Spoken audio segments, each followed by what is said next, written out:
Kembali lagi di Cahaya Hati Indonesia. Pemirsa dimanapun berada, terkhusus yang sudah mengambil Al-Quran atau yang belum ambil Al-Quran, silahkan buru-buru ambil Al-Qurannya. Kita sama-sama ngaji bersama karena saat ini kita akan masuk segmen spesial, yaitu segmen Ngaji Yuk.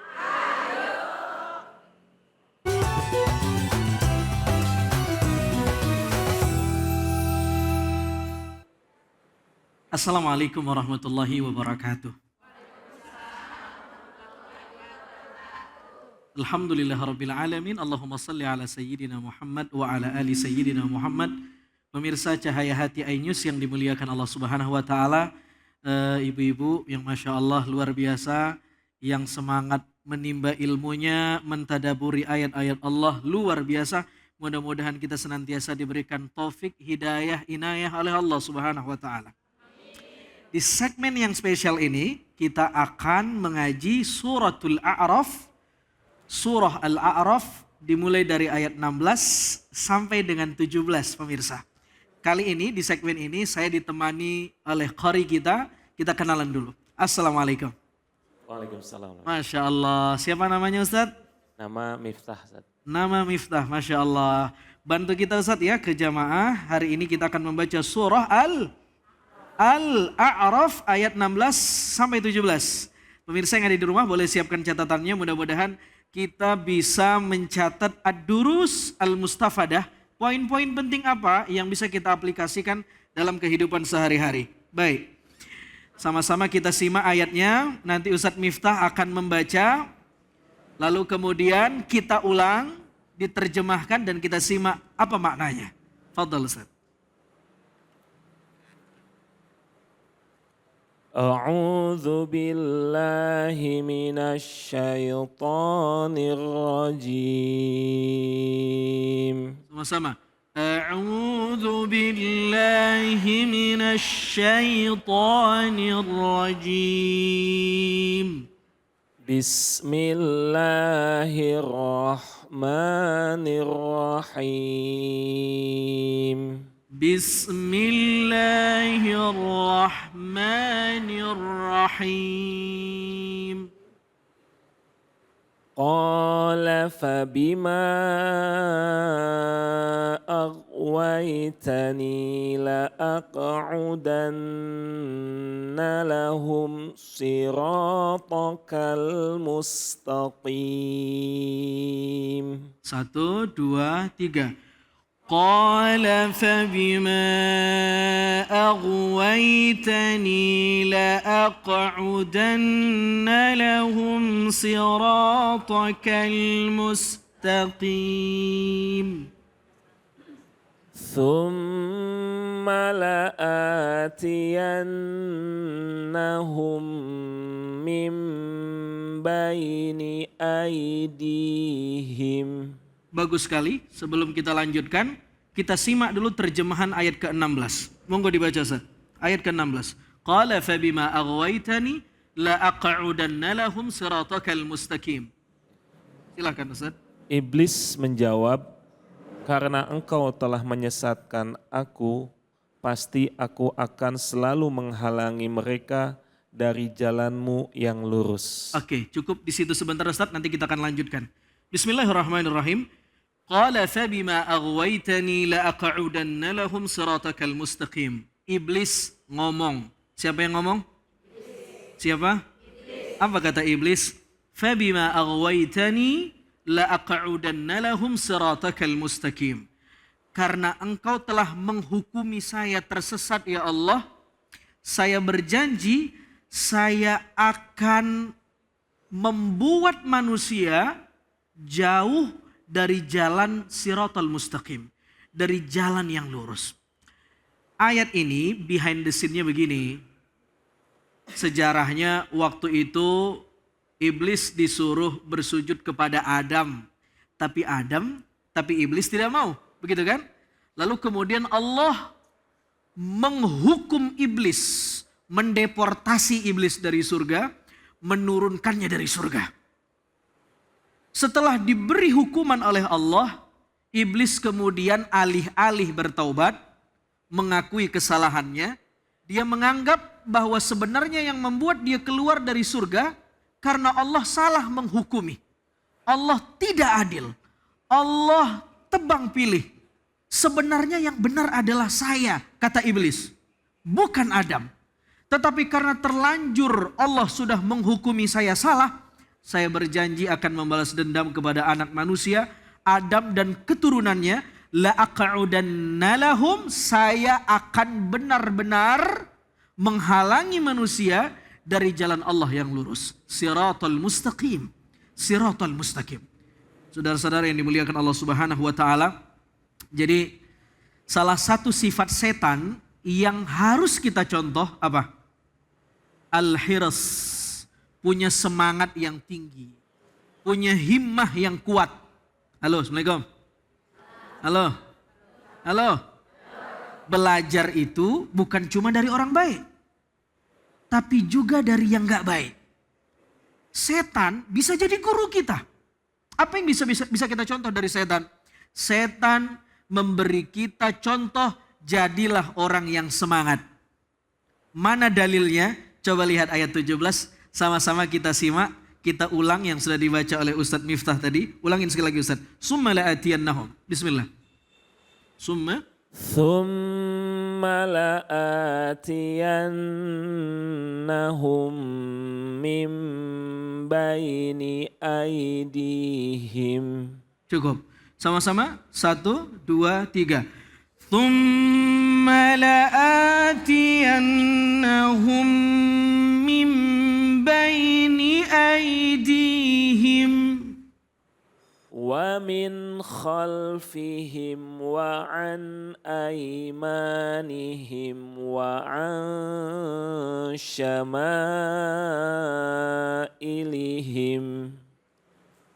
ومن خلفهم وعن أيمانهم وعن شمائلهم ولا تجد أكثرهم شاكرين ولا تجد أكثرهم شاكرين. Kita simak terjemahannya. Ustadz Miftah. Kemudian pasti aku akan mendatangi mereka dari depan, dari belakang, dari kanan, dan dari kiri mereka. Oke, cukup sampai di situ. Lihat, tadi sifat yang bisa kita contoh dari iblis apa? Halo? Semangat. Dia semangat menyesatkan manusia supaya bisa jadi temannya di neraka. Begitu kan? Dia tidak mau berada di neraka sendirian, terlalu lebar dan luas neraka kalau diisi sendirian. Jadi dia pengen cari teman yang sekontrakan nanti di neraka. Lihat bagaimana bentuk kesungguhan iblis. Thumma la'atiyannahum min baini aydihim. Saya garis bawahi, saya bulatin. Iblis berjanji, aku akan goda manusia, aku akan datangi mereka dari arah depan mereka. Tidak berhasil menggoda manusia dari arah depan, tenang. Kata iblis, wa min khalfihim. Saya akan datangi mereka dari arah belakang mereka. Depan sudah kena. Belakang sudah kena. Tidak tembus, tenang. Wa an aymanihim. Saya datang dari sebelah kanan mereka. Enggak kena juga, kata iblis, tenang. Saya masih punya pintu lagi. Wa an syama'ilihim. Saya akan datangi mereka dari arah kiri mereka. Jadi iblis itu hebat gak kira-kira? Semangatnya hebat ya. Kita perlu contoh ya. Ibu-ibu harus contoh ngaji dengan modal semangat. Jangan kalah dengan semangatnya iblis menggoda ibu-ibu. Jangan kalah dengan semangatnya iblis membuat kita durhaka sama Allah. Kita harus lebih semangat dari iblis. Ini pelajaran yang pertama dari ayat ini. Kadang-kadang kita ngaji gak semangat. Kalau dia datang, gue datang dah. Kalau teman gue gak datang, gue gak datang. Iya, betul. Itu kalah sama iblis. Iblis itu thumma la'atiyannahum min baini aydihim wa min khalfihim wa an aymanihim wa an syama'ilihim. Saya akan datangi manusia dari arah depan mereka, dari arah belakang mereka, dari arah kanan mereka, dari arah kiri mereka. Halo. Assalamualaikum. Masih hidup gak nih? Sekarang pertanyaannya begini pemirsa yang dimuliakan Allah. Apa makna arah depan, arah belakang, arah kanan, arah kiri? Apa makna ini? Ada salah seorang sahabat Nabi namanya Ibnu Abbas, Tarjumanul Quran. Beliau ini adalah salah seorang sahabat yang salah satu kemampuannya adalah mentafsirkan Al-Quran. Siapa namanya?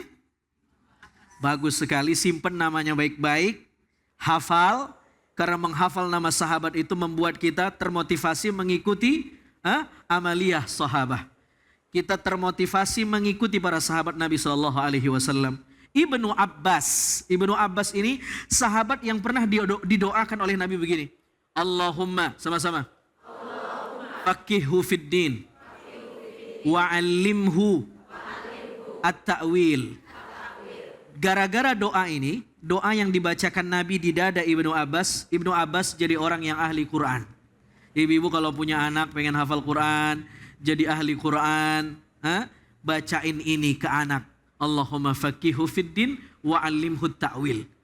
Ya Allah, berikan dia pemahaman yang mendalam dan beri dia kemampuan untuk memahami Al-Quran. Allahumma faqihhu fid din wa'allimhu at-ta'wil. Allahumma faqihhu fid din wa'allimhu at-ta'wil. Allahumma faqihhu fid din wa'allimhu at-ta'wil. Bagus. Masya Allah, hafal semuanya. Hebat. Meskipun sebagian ada yang saya dengar will gitu doang. Saudara yang dimuliakan Allah Subhanahu wa taala. Ustaz, mendingan. Mendingan dah. Mendingan. Ada juga yang begini, gitu doang. Iya. Ada lagi yang ngap-ngapan doang. Allahumma faqihhu fid din wa'allimhu at-ta'wil. Apa kata Ibnu Abbas ketika menerjemahkan, memaknai, menafsirkan ayat ini? Lihat. Ayat ini bercerita tentang pelajaran yang pertama, kita harus duplikat contoh sifat semangat iblis. Bedanya kalau iblis semangatnya dalam keburukan, kita harus semangat dalam. Jadi kalau ada orang dalam hal keburukan dia semangat, begitu masalah kebaikan dia loyo, lemah, tidak punya motivasi, berarti temannya iblis. Jangan kenceng-kenceng ngomongnya. Kalau masalah ngundang organ tunggal, ada biduan joget pakai celana apa tuh? Celana layangan sama kacamata doang. Oh, saya yang bayar itu biduan. Saya yang undang biduannya. Saya punya nomor handphonenya. Semangat dia. Tapi begitu, ini ada PHBI, mau Isra Mi'raj, mau Maulid, mau Tarhib Ramadan, mau Nisfu Sya'ban. Nggak tahu saya itu masalah begitu. Dia semangat dalam keburukan tapi nggak semangat dalam kebaikan. Hati-hati. Orang yang semangat dalam keburukan tidak semangat dalam kebaikan, siapa namanya? Ya, iblis. Masya Allah. Ini pelajaran tadabbur yang pertama. Pelajaran yang kedua, apa makna min baini aidihim wa min khalfihim wa an aimanihim wa an syama'ilihim. Perhatikan. Ayat ini berbicara tentang hujumus syaitan wal jihadul arba. Serangan setan dan 4 arah. Arah mana aja tadi? Depan, belakang, sekali lagi. Depan, kanan, kiri. Bagus. Apa makna arah depan? Kata Ibnu Abbas. Arah depan maknanya kata Ibnu Abbas adalah ad-dunya yuzayyinu lahum. Iblis menggoda kita dengan dunia, mengindahkan dunia di mata kita. Kalau ngelihat dunia tuh, wah, bukan main. Mobil baru, kendaraan baru, rumah baru, aset banyak. Di otaknya kalau dibelek isinya dunia. Nggak pernah mikir buat duduk di majelis ilmu. Tidak pernah mikir buka Al-Quran, mentadaburi Al-Quran. Ad-dunia, itu arah depan. Jadi kalau bawaan kita mulai dari bangun tidur, mikirnya udah dunia. Halo, Assalamualaikum. Bangun tidur, apa yang kita lakukan? Harusnya berdoa. Apa doanya? Alhamdulillah allazi ahyana ba'dama amatana. Masya Allah. Tapi begitu kita bangun tidur, kita ambil handphone, cek story deh. Udah berapa yang like story gue nih? Atau lihat story orang, enak banget dia jalan-jalan ke Turki, kapan ya gue bisa ke sana? Baru bangun udah mikirin dunia, hati-hati. Berarti setan sudah datang lewat jalur depan kita. Paham kira-kira? Halo, Assalamualaikum. Arah yang keberapa sekarang? Kedua. Arah mana? Belakang. Apa itu belakang? Kata Ibnu Abbas, belakang adalah akhirat. Iblis menggoda kita dengan cara membuat kita lupa dengan akhirat. Masya Allah. Saya pengen tanya ibu-ibu. Mana lebih lama kita komunikasi atau bersama handphone atau bersama Al-Quran? Kalau main handphone, scrolling, lihat story orang, lihat status orang, lihat aplikasi di media sosial, kira-kira 1 jam cukup nggak? Cukup nggak, Bu? Ini nenek-nenek gaul juga ya? Iya. Saya kira nggak ada yang jawab. Banyak di yang sini jawab. mau pakainya saat lah. Kagak katanya. SMS. Masya Allah. Nggak cukup ya Bu ya? Sekarang saya tanya sama ibu-ibu. Baca Quran 1 jam lama apa lama banget? Allahu Akbar. Allahu Akbar.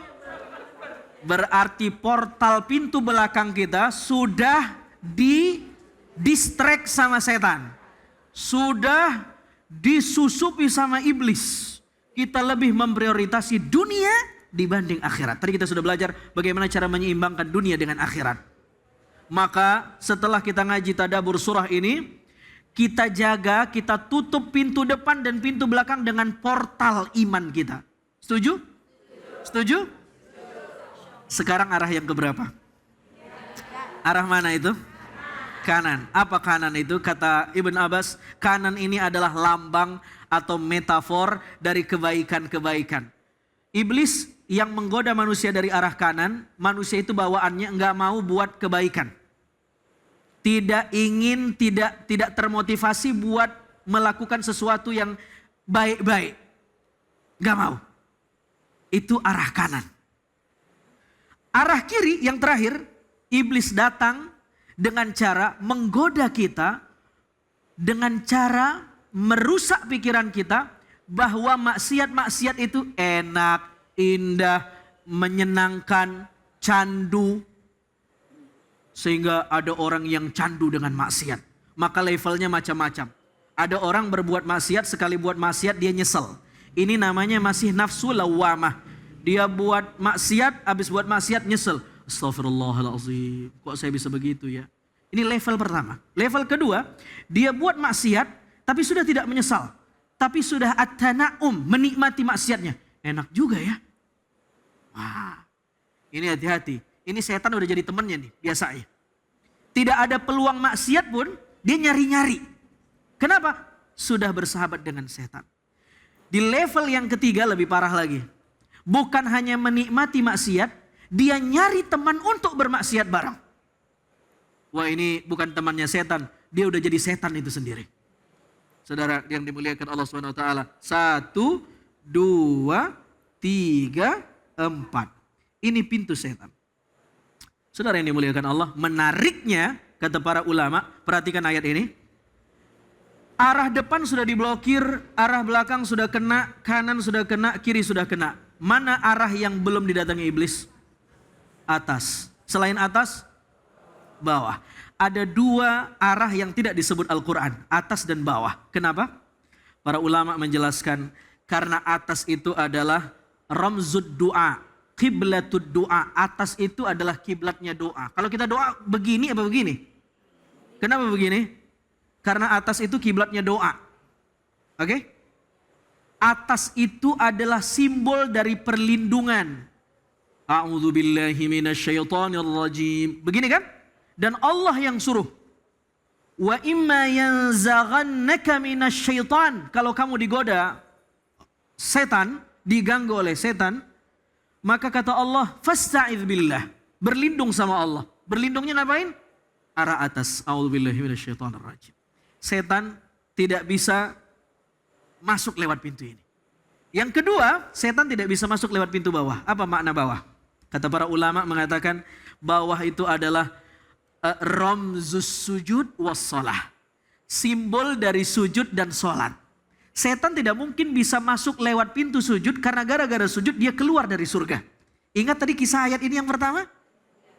Iblis dikeluarkan dari surga gara-gara tidak mau sujud. Dia paling benci melihat orang sujud. Jadi kalau orang sholatnya benar, sujudnya benar, at-tafahum dimaknai wa'yan wa tafahuman, dia memaknai sholatnya. Inna salata tanha 'anil fahsya wal munkar. Masya Allah, Masya Allah. Sama-sama ucapkan Alhamdulillah. Luar biasa. Sekarang silahkan disempurnakan ayatnya Ustaz dan ucapkan sadaqallahul azim. Dan engkau tidak akan mendapati kebanyakan mereka bersyukur. Sadaqallahul azim. Maha benar Allah dengan segala firman-Nya. Barakallahu fiikum. Masya Allah, tabarakallah, luar biasa. Pembahasan yang begitu menarik, tadabbur Al-Quran yang tentunya menambah wawasan buat kita semua. Alhamdulillah. Terima kasih Ustadz Azhari Nasution. Dan setelah ini kita akan doa bersama dengan para guru-guru kita semua. Tetap jangan kemana-mana, tetap di Cahaya Hati.